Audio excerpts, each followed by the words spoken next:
요한복음 18장 28절부터 40절까지 말씀입니다. 우리 말씀을 보겠습니다. 그들이 예수를 가야바에게서 관정으로 끌고 가니 새벽이라. 그들은 더럽힘을 받지 아니하고 유월절 잔치를 먹고자 하여 관정에 들어가지 아니하더라.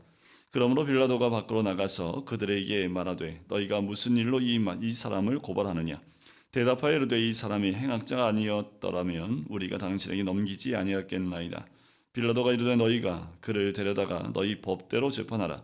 유대인들이 이르되 우리에게는 사람을 죽이는 권한이 없나이다 하니 이는 예수께서 자기가 어떠한 죽음으로 죽을 것을 가리켜 하신 말씀을 응하게 하려 함이로라. 이에 빌라도가 다시 관장에 들어가 예수를 불러 이르되 내가 유대인의 왕이냐. 예수께서 대답하시되 이는 내가 스스로 하는 말이냐 다른 사람들이 나에 대하여 내게 한 말이냐. 빌라도가 대답하되 내가 유대인이냐. 내 나라 사람과 대제사장들이 너를 내게 넘겼으니 내가 무엇을 하였느냐. 예수께서 대답하시되 내 나라는 이 세상에 속한 것이 아니니라. 만일 내 나라가 이 세상에 속한 것이었더라면 내 종들이 싸워 나로 유대인들에게 넘겨지지 않게 하였으리라. 이제 내 나라는 여기에 속한 것이 아니니라. 빌라도가 이르되 그러면 내가 왕이 아니냐. 예수께서 대답하시되 내 말과 같이 내가 왕이니라. 내가 이를 위하여 태어났으며 이를 위하여 세상에 왔나니 곧 진리에 대하여 증언하려 함이로라. 무릇 진리에 속한 자는 내 음성을 듣느니라 하신대 빌라도가 이르되 진리가 무엇이냐 하더라. 이 말을 하고 다시 유대인들에게 나가서 이르되 나는 그에게서 아무 죄도 찾지 못하였노라. 우리 같이 읽을까요? 6월절이면 내가 너희에게 한 사람을 놓아주는 전례가 있으니 그러면 너희는 내가 유대인의 왕을 너희에게 놓아주기를 원하느냐 하니 그들이 또 소리질러 이르되 이 사람이 아니라 바라바라 하니 바라바는 강도였더라. 아멘. 베드로가 예수님을 세 번 모른다 부인을 하지요. 그 부인하는 자리 끝에 이제 닭이 울게 됩니다. 베드로가 예수님을 모른다 부인했던 자리는 불이 피워졌던 자리이고 그리고 닭의 울음소리가 들렸던 자리이지요. 베드로가 세 번 부인하고 있을 때에 베드로를 깨웠던 소리는 바로 이 닭 울음소리였습니다. 그래서 이 내려오는 전승에 의하면 베드로는 새벽마다 이 닭 울음소리에 잠을 이룰 수 없었다고 하고 늘 새벽을 깨울 수밖에 없었고 매일 새벽마다 통곡의 시간들을 가지고 자기의 죄에 대한 부분들을 주님 앞에 가지고 나갔던 사도가 베드로였습니다. 이게 얼마나 큰 고통이었을까요? 요한복음에 등장하지 않지만 다른 복음서에는 베드로가 그 닭의 울음소리를 듣고 나가서 통곡하였더라라는 말씀이 들어가 있습니다. 하지만 이게 오히려 감사한 것은 무엇이냐면 베드로가 순교하기까지 베드로로 하여금 베드로가 될 수 있게 만들었던 것이 바로 이 닭의 울음소리입니다. 단 하루도 베드로는 이 울음소리 앞에서 자신의 연약함과 자신의 그 부인했던 자리를 잊을 수가 없었던 거지요. 베드로가 아무리 큰 사역과 아무리 주를 위한 많은 사역을 했다 하더라도 자신이 있는 그 위치는 닭의 울음소리와 함께 통곡했던 주님을 모른다 부인했던 자신의 모습이었지요. 여러분들 어쩌면 우리가 있어야 될 자리는 바로 베드로의 그 자리이지요. 우리가 베드로보다 더하면 더했지 덜한 사람들이 아니기 때문입니다. 하지만 너무 감사한 것은 베드로의 자리입니다. 오히려 오늘 본문에 나오는 예수님이 예루살렘에 들어올 때 그렇게 소리 지르며 호산나 찬송하리로다 라고 외쳤던 그 사람들이 이제 오늘은 예수님을 구하지 않고 바라바라는 그 죄인을 자신들의 왕을 구하는 것처럼 그 왕을 구하고 있는 모습을 보게 됩니다. 그 사람들은 돌이킴이 없습니다.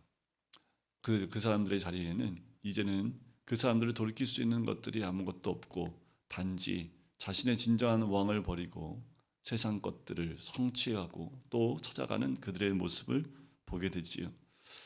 어제 자리에 대해서 말씀을 드렸지만 과연 우리는 어떤 자리에 있습니까? 또한 우리가 어떤 자리에서 주님이 원하시는 그 모습 가운데 있습니까? 우리가 한 1년 가운데 이 주간은 우리가 작정하고 주님의 고난과 또 주님이 가신 그 길을 함께 가기 위해서 작정하는 자리이기도 합니다. 우리가 다시 한번 매년마다 맞이하는 고난 주간이지만 특별히 2024년도에 내가 있는 자리가 어디 있는지, 혹여나 오늘 그 재판 받는 관정의 자리 가운데에서 우리도 백성들처럼 대제사장과 장로들의 눈치를 보며 그들과 함께 동요되고 또 동조하는 그 위치에 있는지, 아니면 군중의 소리에 내가 휩쓸려서 그 소리에 따라서 정말 십자가에 못 박히지 말아야 될 분을 십자가에 못 박는 그 자리에 우리가 또한 있는 모습은 있지 않은지 우리가 돌이켜봐야 될 필요가 있겠지요. 오늘 본문 말씀 28절에 보면 그들이 예수를 가야바에게서 관정으로 끌고 갑니다. 자, 가야바가 충분히 예수님을 이제 재판을 합니다. 그리고 예수님을 죽이기 위해서 이제 가야바에서 관정으로 그를 끌고 가요. 근데 시간대가 어떻게 나옵니까? 새벽이라고 나옵니다. 어제도 말씀을 드렸지만 새벽이라는 말 안에는 새벽 오전 3시부터 6시 사이라는 것을 알 수 있습니다. 그런데 참 아이러니한 것이 있는데 뭐냐 하면 그들은 더럽힘을 받지 아니하고 유월절 잔치를 먹고자 하여 관정에 들어가지 아니하더라라는 거예요. 그런데 이것이 이때 당시의 모든 대제사장과 그리고 종교인들의 모습입니다. 유월절의 진정한 의미, 하나님 만드신 여호와의 절기였던 그 유월절의 진정한 의미도 모르고 그것을 왜 지켜야 되는지도 모르고 단지 잔치에 참여하기 위해서 그들이 1년에 한 번씩 있었던 이 큰 잔치에 참여하기 위해서 유대인들은 이 더럽힘을 받지 않기 위해서 관정 안으로 들어가지 않습니다. 관정 밖에 있고 예수님만 빌라도에게 들여보내는 모습을 보게 됐지요. 그래요. 이들은 자신들의 원하는 것을 이루기 위해서 이제 세상 법정 가운데 예수님을 세우는 모습을 보게 됩니다. 그 모습 29절에 보면 그래서 빌라도가 어떻게 해요? 밖으로 나가서 그들에게 얘기합니다. 무슨 일로 이 사람을 고발하느냐라는 거지요. 이 시간대입니다. 아마도 이 시간대는 이미 판결이 내려지는 시간대라고 보시면 돼요. 지금 이 시간대는 판결이 마무리되는, 이제 빌라도가 재판장에 서서 꽝꽝꽝 치면서 이제 판결을 내려서 예수님을 십자가에 내어드리는 그 시간대가 지금의 시간대라면, 지금 이렇게 관정의 밖과 안을 왔다 갔다 하면서 빌라도가 유대인들과 예수님께 질문하는 것이 왔다 갔다 하는 것, 이때 시간은 새벽 3시부터 6시 사이라는 거지요. 생각해 보세요. 빌라도가 무슨 불면증이 있는 것도 아니고 밤에 잠을 자야 되고 새벽녘이 됐는데 깊이 잠들어야 될 그 시간에 유대인들이 몰려와서 지금 이 사람을 좀 판결해 달라고 얘기를 합니다. 빌라도가 어땠을까요? 짜증나지 않았을까요? 그런데 빌라도가 짜증내지 못하는 이유가 뭐냐면 이제 곧 6월절입니다. 6월절이 되면 로마 사람들이 긴장을 합니다. 왜냐하면 거의 매년 빠짐없이 유대인들은 항상 이때 폭동을 일으킵니다. 이들에게는 이것이 3일 그러니까 독립을 위한 그 시간으로 6월절을 잡기 때문에, 또 많은 유대인들이 한꺼번에 예루살렘에 모이기 때문에 이 치안이나 또 이런 것들을 관정해야 되는 이 빌라도에게는 이 시간이 굉장히 좀 두려운 시간이 될 수도 있고 굉장히 긴장되는 시간인데, 갑자기 사람들이 몰려오니까 빌라도가 깜짝 놀라서 긴장할 수밖에 없지요. 그런데 한 사람을 툭 던지더니 이 사람을 좀 재판에서 죽여달라고 얘기를 하는 거지요. 빌라도가 봤을 때 어떻을까요? 혐의점이 아무것도 없습니다. 왜 그냥 툭 던져놓고 이 사람 죽여달라고 하는데 무슨 이유로 왜 죽여야 되는지를 모르는 상태에서 그냥 얘기를 하고 있는 거지요. 그래서 유대인들이 예수님을 데려다가 너희 법대로 재판하라고 빌라도가 얘기를 합니다. 이 법이 있는데 너희 법대로 해라. 이 유대인들이 우리 법대로는 죽일 수가 없습니다. 그러니까 로마 법대로 이를 재판해서 죽여달라라고 이야기하는 것이 30절과 31절입니다. 유대인의 속셈이 여기 있는 거지요. 합법을 가정한 불법을 자행하고 있는 모습입니다. 로마법을 이용해서 예수님을 십자가에 처형하려고 하는 그 마음이 그들 가운데 있음을 보아요. 그런데 놀라운 것은 이 모든 것들이 말씀을 응하게 하는 겁니다. 32절을 볼까요? 이는 예수께서 자기가 어떠한 죽음으로 죽을 것을 가리켜 하신 말씀을 응하게 하려 함이라. 이들이 무슨 짓을 해도 말씀에서 벗어날 수 없습니다.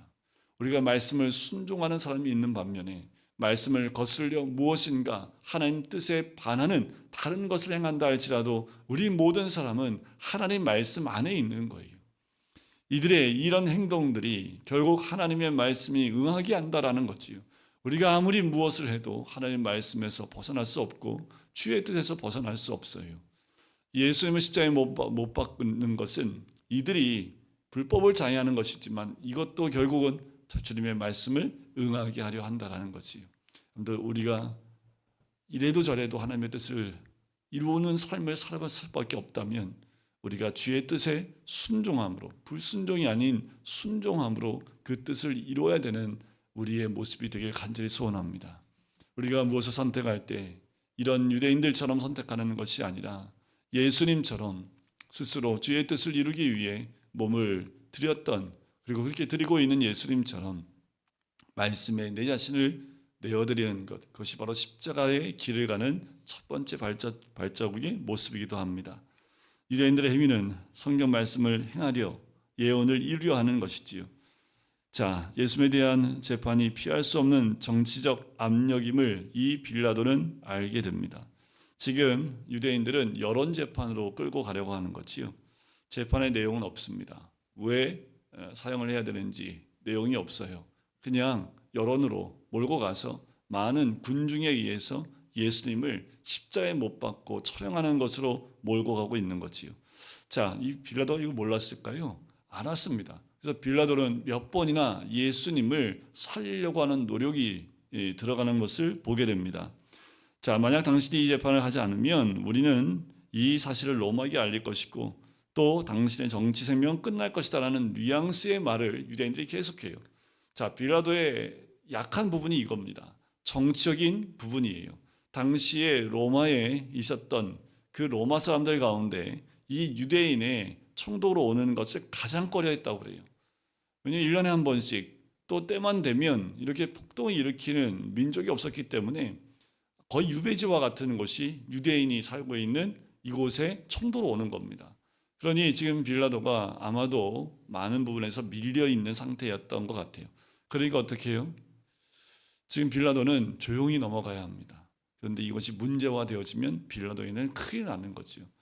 유대인들이 이 빌라도의 약점을 알았던 거예요.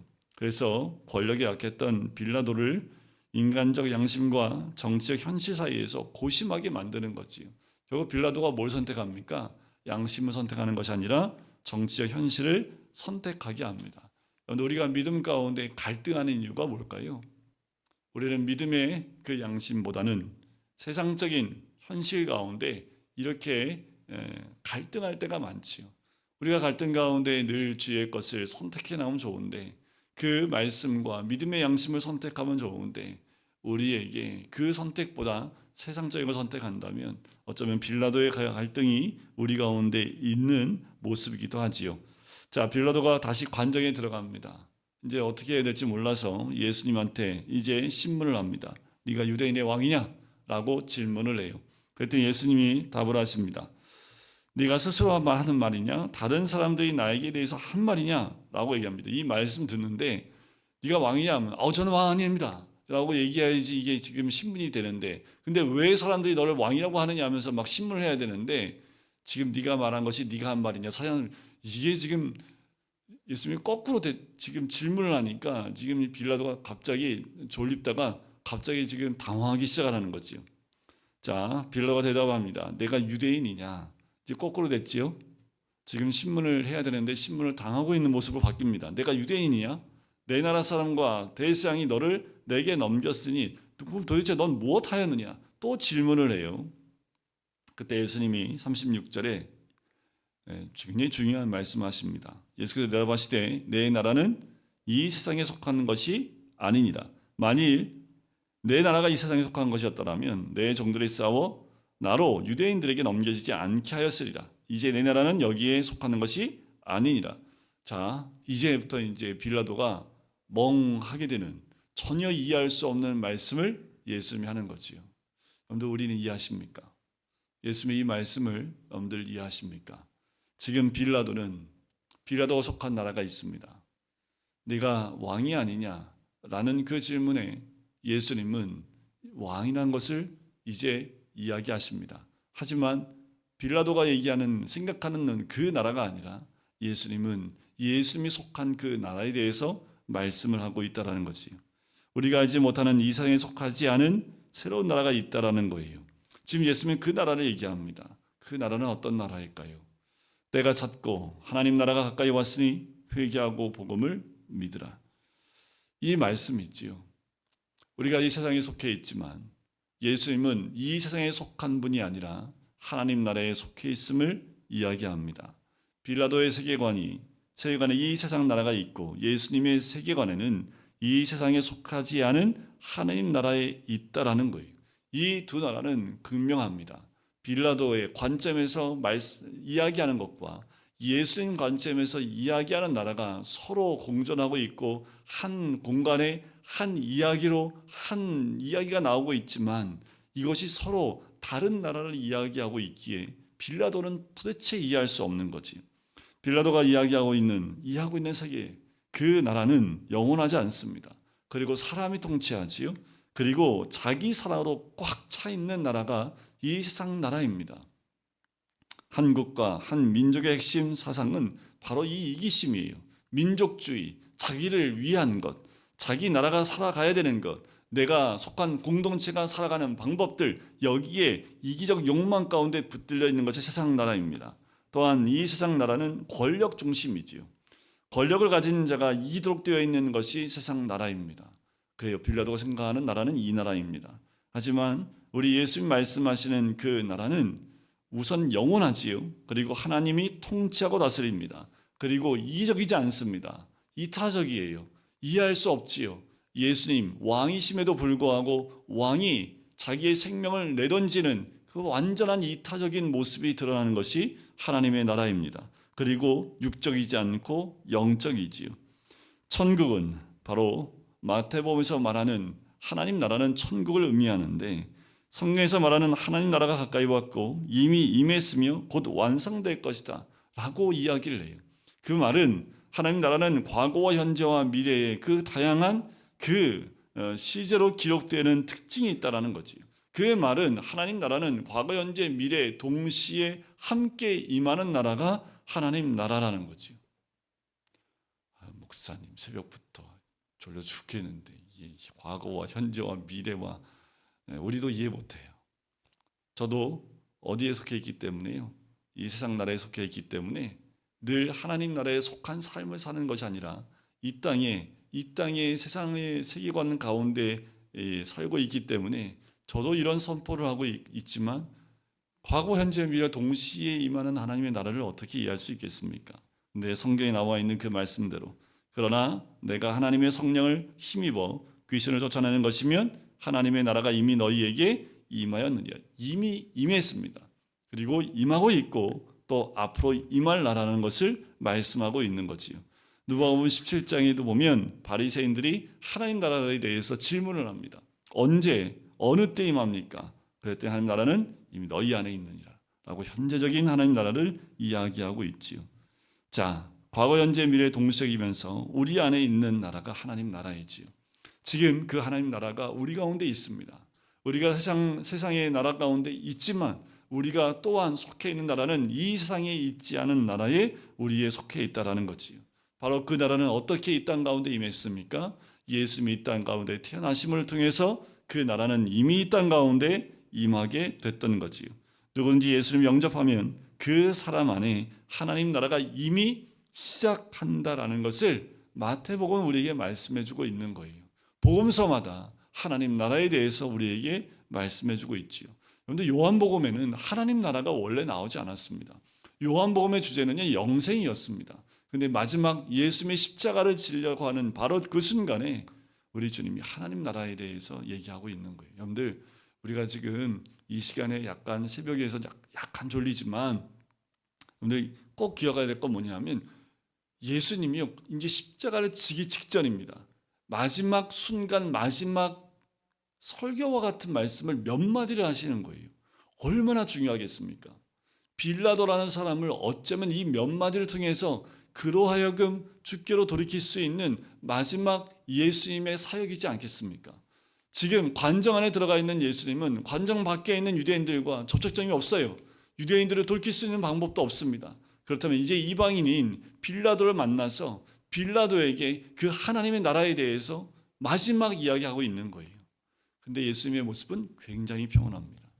그리고 전혀 이해할 수 없는 하나님의 나라에 대해서 알지 못하는 그에게 하나님 나라가 어떤 것인지 이해시키는 것이 아니라 선포하고 있는 예수 그리스도의 모습을 봐요. 빌라도만 몰랐을까요? 요한복음 3장에 보면 니고데모도 몰라요. 하나님 나라에 들어가려면 어떻게 해야 될까요? 거듭나지 않으면 하나님 나라를 볼 수 없다고 얘기합니다. 근데 이 니고데모도 이 거듭남에 대한 것을 알지 못합니다. 그 부분을 예수님이 아무리 설명하지만 네가 선생이라고 하면서 그것도 알지 못하느냐 책망받으면서까지도 니고데모는 이해하지 못한다라는 거지요. 여러분, 우리는 하나님 나라를 알아야 합니다. 우리가 속한 나라가 하나님 나라이기 때문에 그래요. 세상에 속한 사람들은 세상의 논리대로 갑니다. 세상이 속한 그 권력과 그 힘대로 갑니다. 하지만 우리는 세상에 살고 있지만 세상의 권력하에 있는 자들이 아니라 하나님 나라 가운데 있는 하나님의 사람들인 줄 믿습니다. 주님 계신 그곳이 어느 곳이든 하늘나라임을 우리가 고백하는 주의 백성이 되어야 될 줄 믿습니다. 우리 주님 말씀하시지요. 내 나라는 이 세상에 속하는 것이 아니니라. 만일 내 나라가 이 세상에 속하는 것이었더라면 내 종들이 싸워 나로 유대인들에게 넘겨지지 않게 하였으리라. 이제 내 나라는 여기에 속하는 것이 아니니라. 빌라도가 또 이릅니다. 네가 왕이 아니냐? 내가 왕이니라. 내가 이를 위하여 태어났으며 이를 위하여 세상에 왔나니 곧 진리에 대하여 증언하려 함이로다. 여기에 결론이 있습니다. 예수님이 왕이기 위해서 이 땅에 태어나셨고 또 왕이 되기 위하여 세상에 왔다라는 거지요. 그 왕이라는 것은 뭘까요? 그것은 바로 십자가의 죽으심의 왕을 의미합니다. 예수님은 진정한 왕이 십자가에서 완성됨을 우리 주님이 이야기하고 있는 거지요. 하지만 빌라도는 이해할 수 없었던 말씀입니다. 지금 그 나라는 완성이 되어졌고 예수 그리스도를 통해서 이 땅 가운데 임했고 또 믿음으로 우리 가운데 그 나라가 이미 임한 줄 믿습니다. 빌라도가 또 질문을 해요. 진리가 무엇이냐? 라고 질문을 합니다. 이 말을 하고 유대인들에게 나가요. 아무 죄도 찾지 못했다라고 얘기합니다.